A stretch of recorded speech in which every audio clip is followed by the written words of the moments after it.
Seja bem-vindo à família 659. Todas as manhãs, 6h59 da manhã, a gente está aqui com uma palavra bíblica e uma palavra ativacional para você começar da melhor maneira o seu dia. Faltando aí 51 dias para a gente terminar o nosso ano. E nós estamos numa missão que nós não estamos fazendo nada sozinhos, mas nós estamos juntando famílias com um propósito de reconstrução. Reconstruir os muros de proteção da nossa vida, da nossa cidade. Reedificar a nossa cidade. Edificar o templo, lugar de adoração, de entrega. O lugar de nós buscarmos a Deus em família, o lugar de sacrifício, o lugar de entrega, de renúncia, o lugar de amor, de adoração ao Senhor. E hoje eu vou ter comigo aqui, tivemos aí esses dias juntos já, o pastor Anderson Pereira. Abençoar muito nessa manhã, você pode ter a certeza disso. E você que está chegando aqui, seja bem-vindo à família 659. Já começa bem compartilhando essa live aqui com outras pessoas. Compartilha aí com umas 33 pessoas, mais ou menos. E aí tá o homem, pastor Anderson Pereira. Bom dia, pastor, tudo bem? Bom dia, pastor. Uma honra muito grande ter você com a gente mais uma vez. Alegria. A primeira vez aí deu o que falar, viu? A galera ficou pedindo aqui nos grupos aqui, pastor, traz o pastor Anderson de novo. Que Foi isso. uma aula aquela manhã, viu? Foi uma bênção. Glória a Deus. Muito obrigado, pastor, por aceitar o convite. Tamo Tá com junto, a gente aqui nos abençoando nessa manhã, viu? tamo Deixa eu junto. dar um recadinho pro pessoal, então. Hoje, sexta-feira, nós estamos aí nesse propósito de 52 dias. Começamos ontem, vamos terminar nosso ano assim. Nós começamos bem nosso ano e vamos terminar bem.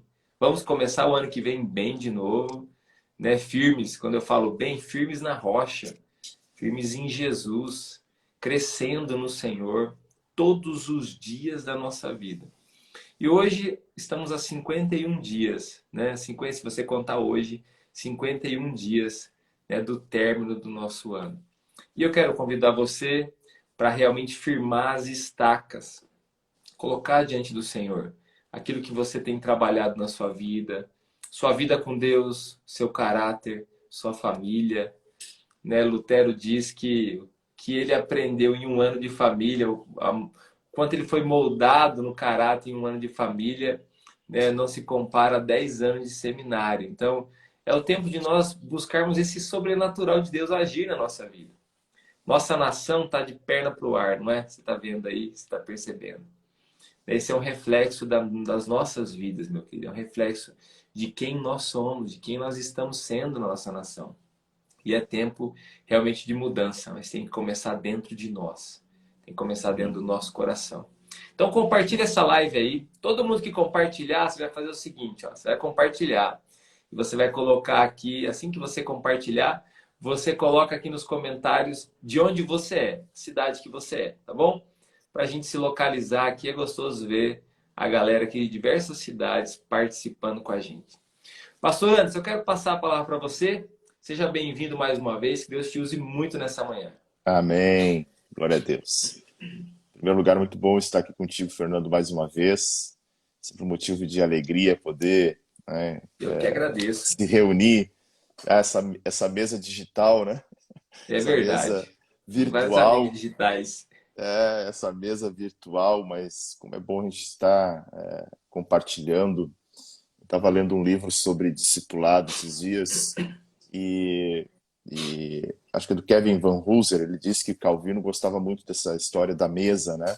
De trazer a mesa, de debater, de a gente estar junto em prol do reino. Então acho que isso somos uma igreja só, né? E como Amém. igreja nós precisamos construir pontes, né? Nesse sentido, né? Verdade.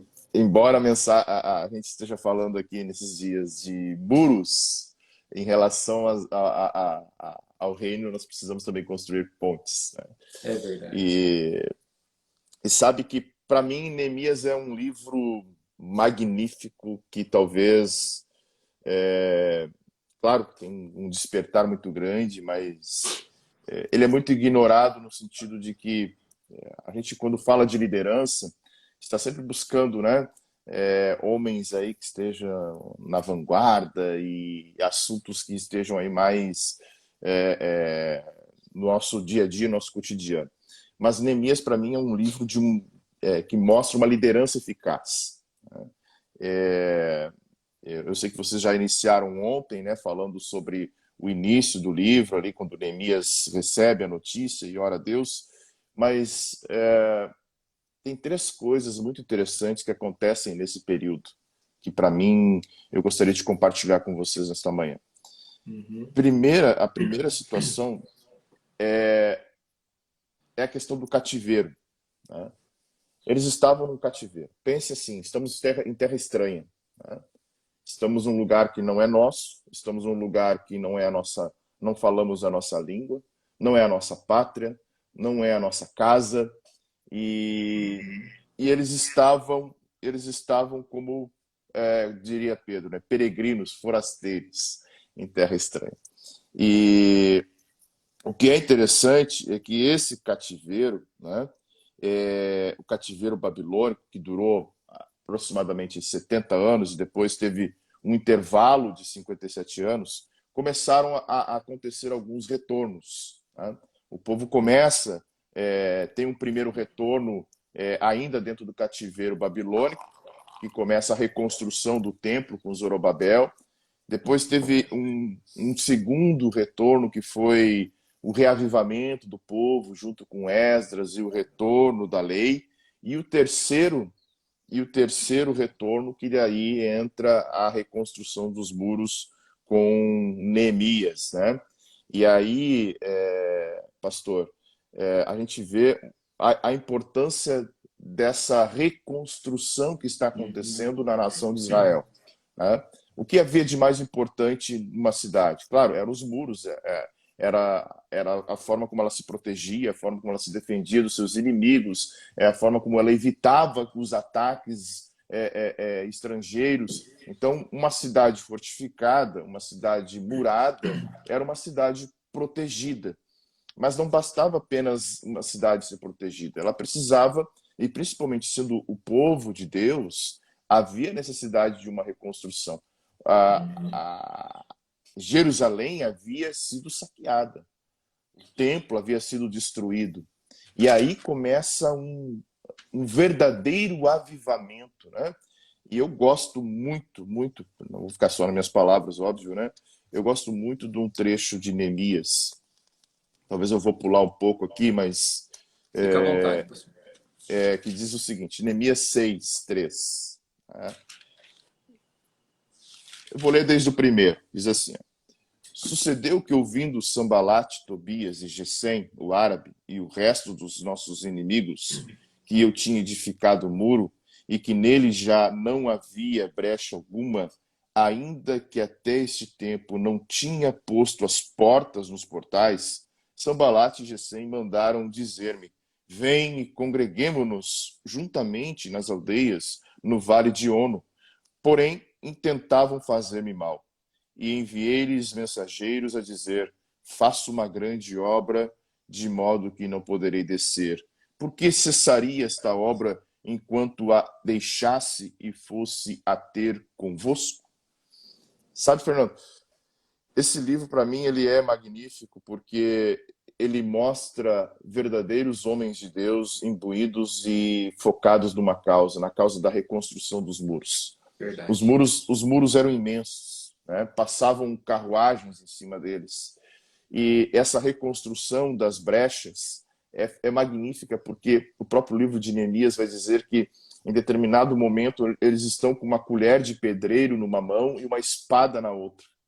Ou seja, eles não, embora as pressões, embora as situações, embora todas as circunstâncias que envolviam, embora os inimigos que começaram zombando, acreditando que nada ia dar certo, que eles não iriam reconstruir, porque tinha sido uma nação humilhada, né? Tinha sido uma nação que tinha sido destruída. Vamos pensar um pouquinho antes, no cativeiro babilônico. No cativeiro babilônico nós temos ali três profetas que são contemporâneos, né? Ezequiel, Jeremias e Daniel. Eles profetizam praticamente no mesmo período, assim.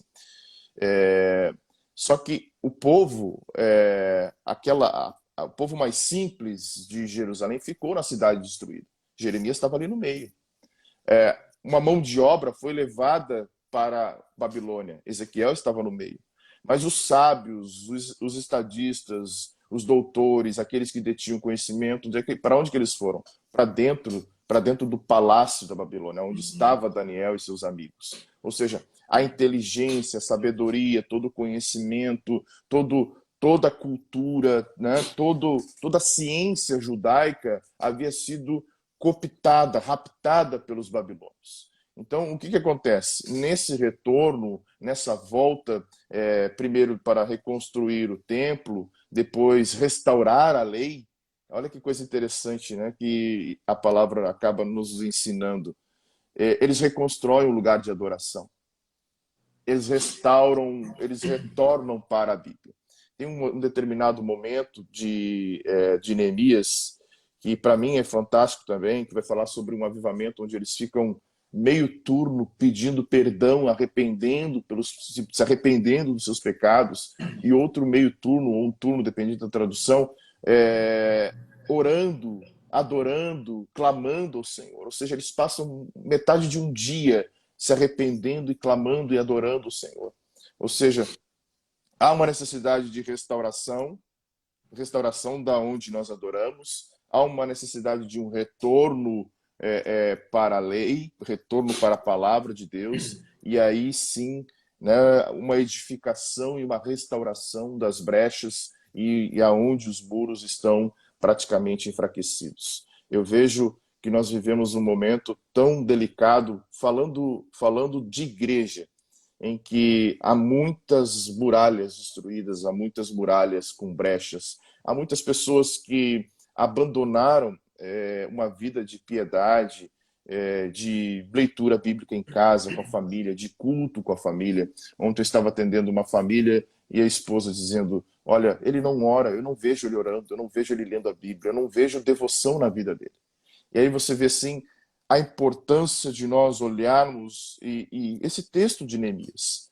Os inimigos, primeiramente, haviam debochado dele. Não, você não vai dar certo, vocês não vão reconstruir, vocês não vão conseguir fortalecer a cidade estará ainda vulnerável. E quando eles percebem que Neemias estava focado, que Neemias não se distraía, opa, precisamos tirar Neemias desse, né, do foco aí. E o que ele diz? Estou fazendo uma grande obra, por que eu vou parar? Por que eu vou descer daqui aonde eu estou, né, focado, trabalhando para o Senhor, cuidando, levantando muralhas, protegendo a cidade, evitando que ataques do inimigo a derrubem, evitando que ataques do inimigo a enfraqueçam. E muralha é isso. Quando nós edificamos, restauramos a adoração em nossas casas, quando nós nos voltamos para a palavra, nós construímos muralhas ao torno da nossa família. Eu tenho dito para os irmãos aqui, não adianta nós lutarmos contra ideologias se nós não realizarmos o nosso trabalho em casa, se nós não abrirmos a Bíblia, se nós não mostrarmos por que é a verdade e por que a verdade está na Bíblia. Nós precisamos catequizar os nossos filhos, nós precisamos realmente mergulhá-los na palavra. E isso começa com essas reconstruções, começa com a reconstrução de fazer a casa um lugar de adoração. A família tem que adorar o Senhor, porque se a família não for uma família forte, a igreja não será uma igreja forte. É verdade. Porque a igreja é um somatório de famílias. A igreja é uma grande família que é um quebra-cabeças de várias famílias. Se as famílias forem fracas, se elas só dependerem do culto, se elas só dependerem do pastor, elas serão famílias fracas. Porque o problema acontece em casa, né? A dificuldade, a luta, a batalha travada e os dardos do maligno são lançados aonde? Na família. Então, uma família fraca, consequentemente, é uma igreja fraca. Então, o que nós precisamos fazer é voltar. Então, pensem, Zorobabel retorna, o primeiro retorno é reconstrução do templo. Nós precisamos trazer adoração novamente para dentro de casa. Nós precisamos novamente fazer do nosso lar um verdadeiro lugar de adoração, onde a lei é aberta, onde a palavra é aberta, que os filhos possam ter prazer, que os filhos possam nos ver de joelhos dobrados, possam nos ver com a Bíblia aberta e, acima de tudo, o pai, a família precisa, de certa forma, estar em torno da palavra. E aí eu vejo que essa é a grande reconstrução dos muros que nós acabamos de fazer quando realmente protegemos e blindamos a nossa família. O real motivo do cativeiro que o povo estava, que Neemias estava, que Esdras estava e que todos os outros judeus estavam, era o abandono da lei. Eles abandonaram a lei. Eles abandonaram a obediência à palavra de Deus. Eles ignoraram os preceitos do Senhor. Eles deixaram de adorar ao Senhor. Eles ignoraram as ordenanças de Deus. Quantas vezes nós ignoramos? Quantas vezes nós nos distraímos? Quantas vezes nós trazemos para dentro do nosso lar situações e questões que não veneram, que não adoram, que não exaltam o Senhor? E aí, depois, nós vamos colher essas situações. Nós vamos colher aquilo que estamos plantando. Então, quando você encuca, e eu tenho tenho paixão por Deuteronômio 6:6, que diz: encucarás na cabeça dos teus filhos. Ou seja, você vai colocar, você vai falar de manhã, você vai falar de noite, quando estiver andando, quando estiver indo deitar, fale da palavra. Fale, traga à memória aquilo que traz esperança, né? Diria Jeremias no cativeiro: vou trazer à memória aquilo que me traz esperança. Então, e Neemias, né? A gente poderia, poxa, um livro que acho que 52 dias aí vai ser pouco, viu? Porque ele é de uma riqueza espiritual e de uma riqueza de liderança magnífica, assim, porque realmente aqui está o cerne do que o homem de Deus e ele precisa observar para proteger a sua família. Ele precisa levantar muros. E esses muros não dependem apenas da igreja, não dependem apenas do pastor, não dependem da comunidade da fé, depende dele. É ele que precisa levantar. Nós precisamos fortificar nossas famílias. Nós estamos tão acomodados com a tecnologia, com tudo que a vida pós-moderna nos traz, as facilidades, e nós também, de certa forma, nos acomodamos a ponto de não observarmos que pequenas estratégias malignas, de certa forma, vão raptando os filhos e raptando as famílias. Porque o grande alvo do inimigo, e aqui eu acho fantástico a família 659, porque justamente isso, o grande alvo do inimigo é a família. Se ele conseguir destruir a família, ele destruiu tudo. Se ele conseguir destruir a família, ele destrói a igreja. Se ele conseguir destruir a família, ele destruiu o primeiro projeto divino, que foi a família. Né? O primeiro projeto que envolveu homens e mulheres.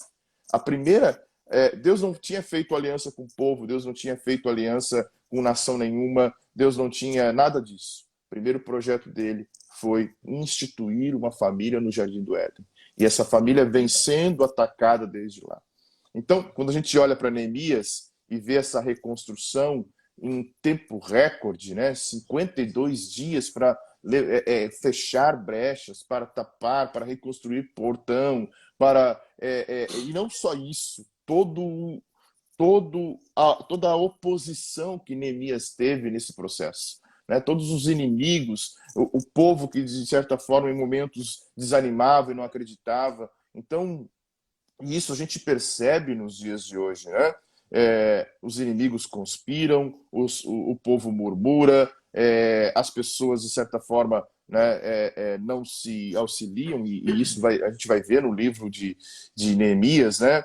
Neemias tendo que repreender os ricos, tendo que refortalecer os pobres, e havia a todo momento uma instabilidade, né, naquela região, naquela situação em Jerusalém. Mas Neemias era um homem que realmente Deus havia ouvido as suas orações. Deus ouviu o seu clamor.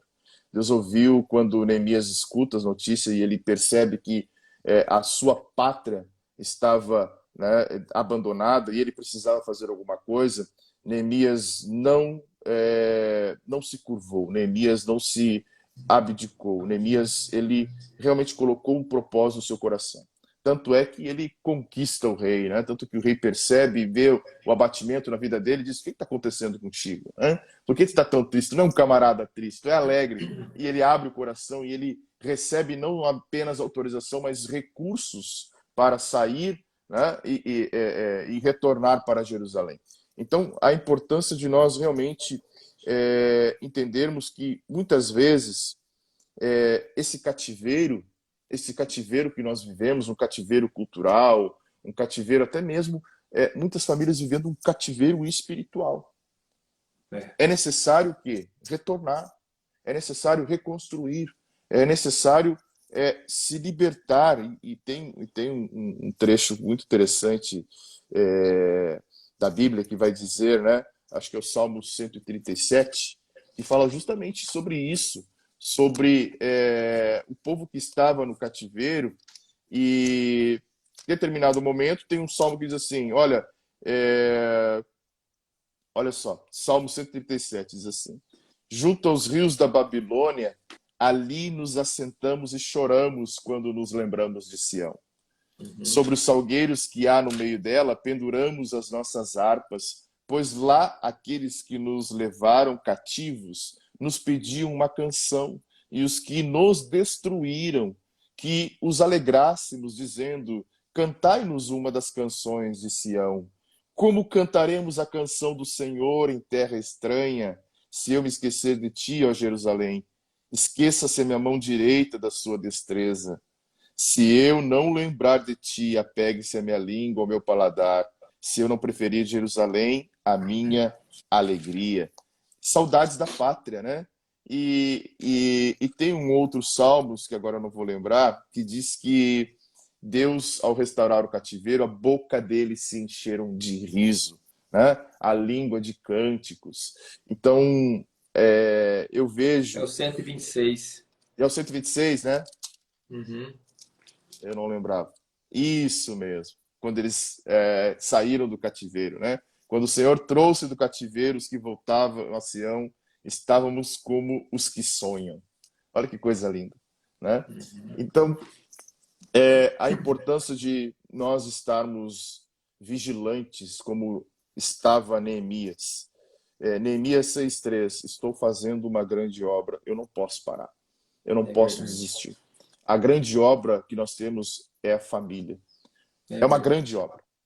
Eu tenho dito aqui nos meus devocionais que o que o homem pode deixar para os seus filhos, o que maior ele pode deixar não são os bens.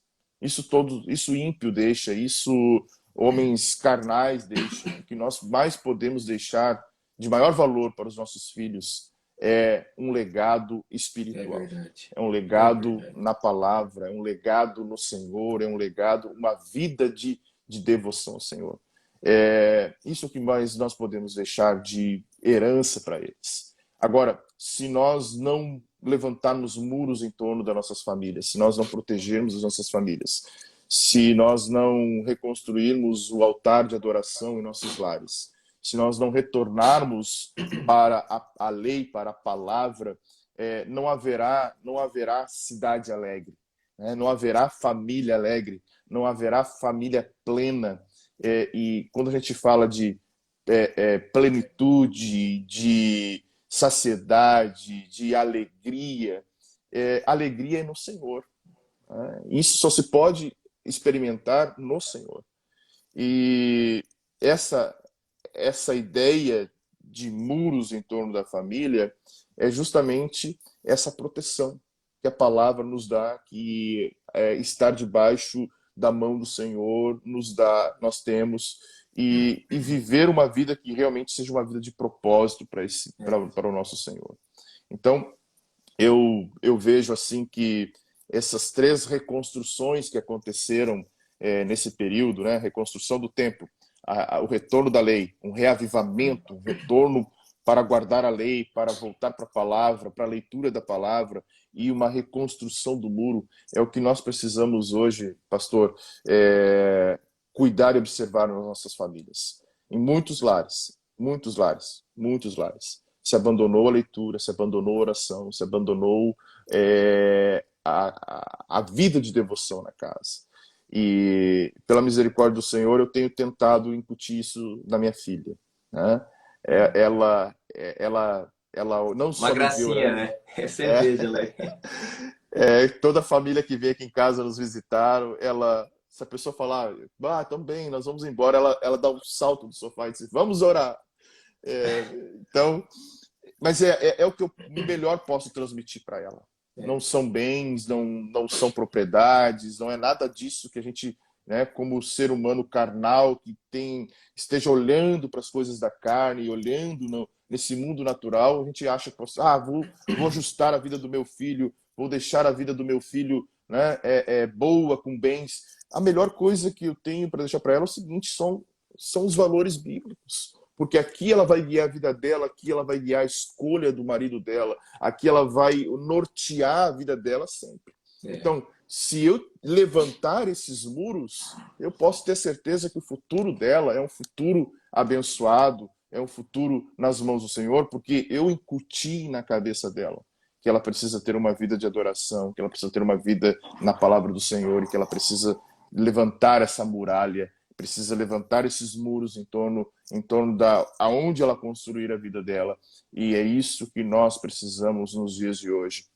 Estamos muito preocupados com o mundo natural e esquecemos que o nosso lar é uma igreja, o nosso lar é um lugar de adoração, o nosso lar é um lugar em que nós precisamos adorar o Senhor. E isso é muito importante, porque o inimigo está aí ao derredor, como o leão, né?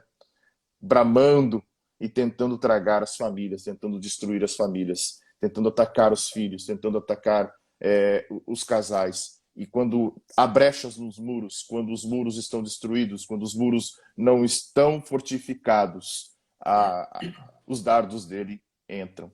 Mas que, em nome de Jesus, que as famílias que te acompanham aqui pela manhã, que as famílias que me acompanham, a gente possa verdadeiramente deixar para eles a importância de reconstruir, a importância de retornarmos. Me impacta muito, pastor, quando Jesus diz para a igreja de Éfeso, lá em Apocalipse, olha, eu sei das tuas obras, sei que tu perseveraste, sei que tu suportaste, mas eu tenho algo contra ti, tu deixaste teu primeiro amor. Retorna, volta. Nós precisamos retornar ao básico, aos princípios. Nós precisamos retornar para o fortalecimento das famílias, para a proteção das famílias. E isso, Neemias nos mostra de sobra a importância do foco, a importância de nós observarmos aquilo que realmente é fundamental. Não aquilo. Muitas vezes a gente se perde no nosso dia a dia, né? O que é importante nas nossas vidas e o que é verdadeiramente indispensável. Tem coisas que são importantes, mas elas não precisam ser priorizadas. A gente tem que priorizar aquilo que realmente é fundamental, é indispensável, e proteger a família, e erguer muralhas em torno da nossa família, de proteção, de oração, de leitura, de adoração. Isso é indispensável, porque nenhum sucesso, seja numa vida ministerial, seja numa vida profissional, compensará o fracasso dentro de casa. Não compensará. Nada vai compensar o fracasso dentro de casa. Então você pode ser o homem mais bem-sucedido profissionalmente ou ministerialmente. Se a família for um fracasso, isso não compensa. É verdade. Hoje eu quero deixar um desafio aqui para todos vocês. Tenho certeza que essa palavra mexeu com o seu coração. A palavra de Deus está edificando você. Quero deixar um desafio para você. É uma coisa simbólica, mas que retrata o que você está recebendo aqui. Você vai pegar uma foto da sua família. Você vai usar a rede social e vai publicar na rede social e vai escrever na descrição assim, ó. Você pode marcar eu e o pastor Anderson lá, a gente vai comentar na sua foto, tá bom? Mas você vai escrever assim, ó, a minha família é minha nação. Porque Glória a a família Deus. é a base da nação. Se nós temos uma família forte, nós teremos uma igreja forte, nós teremos uma nação forte. A crise que nós estamos vivendo nada mais é do que a fraqueza das famílias. Yes. E, de fato, é tempo de um avivamento. O cristão não faz revolução. O cristão, ele busca um avivamento. Então, é tempo de nós realmente buscarmos um avivamento. Tem que começar dentro da nossa casa. E aí, intimamente, é aquela situação assim, ó, fecha a porta do seu quarto. Fecha a porta da sua casa, olha para dentro da sua família. E Neemias, você é o Neemias, deixa eu olhar para os Neemias aqui. Neemias, olha a muralha, está destruída, precisa tampar as brechas, tem que erguer.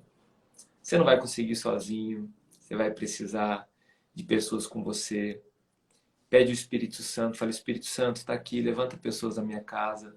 De repente você vai precisar do auxílio, inclusive, aí de pessoas, né? Pastores, líderes, para te ajudar, para te aconselhar, mas ouça o conselho que te é dado e coloque em prática o conselho que te é dado. Abra a tua Bíblia, né? Você tem a tua Bíblia aí ou não? Você está só enfeitando a tua estante, né? Pega a tua Bíblia, meu querido, mergulha nela, fala, Senhor, eu preciso levantar e eu vou levantar esses muros. Eu vou dizer novamente o que eu tenho dito aqui. Nós não somente queremos um avivamento, nós precisamos de um avivamento. Amém. Neemias, nesse texto do pastor usou, ele saiu determinado a concluir. Então hoje, saia daqui determinado, determinada a terminar esse muro. Esse muro é de proteção. A tua casa precisa ser um lugar seguro.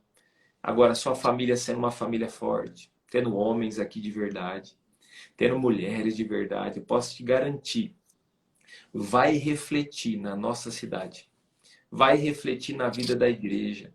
Nós temos sim uma igreja em crise hoje, porque as famílias estão em crise. Não sei se o pastor se inteirou, mas o ano passado foram mais de 80% de aumento, foi mais de 80% de divórcio dos casamentos realizados. Foi muito alto o ano passado. E sem Pandemia, né? contar que... Hã? A pandemia também aumentou o divórcio, Refletiu refletiu. isso. Porque as pessoas não tinham aquela convivência, né? Muitos casais, poxa, né? Trabalho, a gente se encontra de noite. E a partir do momento que começaram a ter que conviver, estourou, explodiu. Não me lembro também, mas eu fiz uma palestra numa escola no início do ano, e eu até posso resgatar e te mandar depois, do índice de aumento de divórcios durante a pandemia. Justamente por causa Manda disso. assim, me interessa. Manda As assim, me famílias interessa. não levantam o altar mais. Então, elas são pessoas que moram debaixo da mesma casa, né? Isso. Debaixo do mesmo teto. Então, muitas vezes não é uma família, né? Não tem característica de família, não tem amor, não tem e principalmente falando de família cristã, né? O É Senhor tem que verdade. estar na casa, o Senhor tem que estar dentro da casa. É verdade. Então você aceita esse desafio, você vai publica essa foto. Eu sou pastor e eu faço uma leitura social assim. Normalmente, quando o casal começa a publicar muito foto da família, assim, do casamento, é porque ele está em crise. É a leitura que eu faço. Normalmente, pessoas próximas começam a publicar foto da família, eles vão me procurar ali, os mais próximos, porque eles estão em crise no casamento.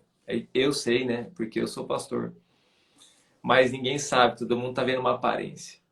Nós vamos fazer um sinal de atenção à família. Então você vai publicar uma foto da sua família, né? Tua família ali, seus filhos, teu esposo, tua esposa, tua família em geral. Publica uma foto e diz, né?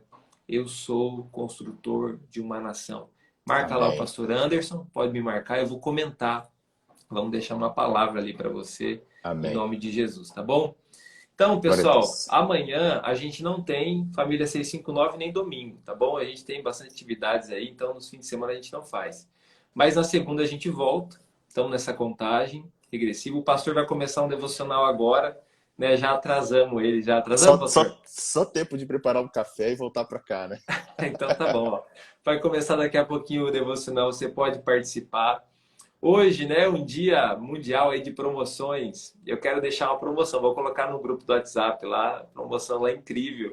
O pastor tem um curso de teologia, né, aberto para todos Exato, participarem online. Você pode exato. participar. Eu tenho uma escola, chama Escola Legado. Você falou de legado hoje. que busca edificar realmente a família nessa questão bíblica, Que legal. né? O propósito, o chamado, né? Tem uma escola contínua, recorrente ali, as pessoas podem participar também. E hoje vai estar muito acessível para você poder fazer parte Olha aí. desse time aí, tá bom? Eu vou divulgar no nosso grupo do WhatsApp e no Instagram, e no Stories do Instagram. Somente hoje, não vai ser outro dia. Somente hoje aí vamos formar essa turma. Nós vamos terminar orando. Nós vamos terminar orando, orando pela sua vida, orando pela sua família, orando pela nossa nação. Nossa nação precisa realmente de avivalistas. Pessoas que busquem na palavra e se posicionem em Deus. Você é essa pessoa chamada por Deus. Glória a Se Deus. posicione em Deus, em nome de Jesus. Pessoal, se quiser colocar os pedidos de oração aqui, enquanto você coloca, Pastor Anderson, muito obrigado, viu, pela tua participação. Eu te Eu falei que eu ia chamar você agradeço. mais vezes. Ah, pode chamar. Vou chamar de Pode novo, chamar, tá pode bom? chamar. Vou É, chamar você de novo, pode é uma esperar. alegria estar contigo aqui de manhã. Vou Uma alegria. chamar, com certeza vai ser muito gostoso o tempo de ministração, esse Amém. bate-papo. E saímos daqui realmente desafiados pelo Espírito Santo de Deus. Verdade. Amém. Saímos daqui inspirados realmente na palavra e nós vamos reagir a ela em nome de Jesus. Amém. Pessoal, vamos orar então? Pastor, o senhor ora por nós? Claro. Oramos então. Senhor, eu estou muito feliz neste momento, nesta Amém, manhã, Jesus. Obrigado, Senhor. pela oportunidade, Senhor, por esse canal, pela vida do pastor Fernando, por estarmos aqui reunidos e imbuídos do mesmo propósito, Senhor. Amém. Mesmo distantes, estamos aqui, Senhor, focados em Ti e dispostos a auxiliar, Senhor, e trabalhar na Tua obra para Amém, edificar Jesus. famílias, para edificar a Tua igreja juntamente contigo. Muito obrigado, Senhor, por essa oportunidade. E diante desta palavra, Tua palavra que é viva e eficaz, eu intercedo por cada família que está assistindo neste momento, pelas famílias que irão assistir essa live depois, Senhor, para que realmente Tu levante homens e mulheres que fortaleçam, que ergam muralhas em torno da sua casa, que Amém. abram a palavra dentro do seu lar, que haja amor, que haja perdão, que haja adoração a Ti, Senhor. Que cada casa, cada família que aqui nos assiste possa ser um pedacinho do céu, possa realmente, Senhor, ser uma igreja, para que a Tua igreja se fortaleça. Pai, em nome de Jesus, desperta homens como Neemias, que estejam com uma espada na mão e que estejam com uma outra colher, Senhor, na outra mão uma colher para reconstruir. Que nós tenhamos foco, que nós tenhamos perseverança, que nós tenhamos, Pai, em nome de Jesus, constância na Tua obra e principalmente na reconstrução e na construção de nossas famílias. Pai, em Amém. nome de Jesus, te agradeço por esta manhã. Amém e amém. Amém. Você que não segue o pastor Anderson ainda, começa a seguir aqui agora Amém. mesmo. Obrigado, amigo. E tenha um ótimo dia, pastor. Daqui a pouco eu dou uma entrada lá no devocional também. Fica com Deus. Obrigado. Bom dia. Tchau, tchau.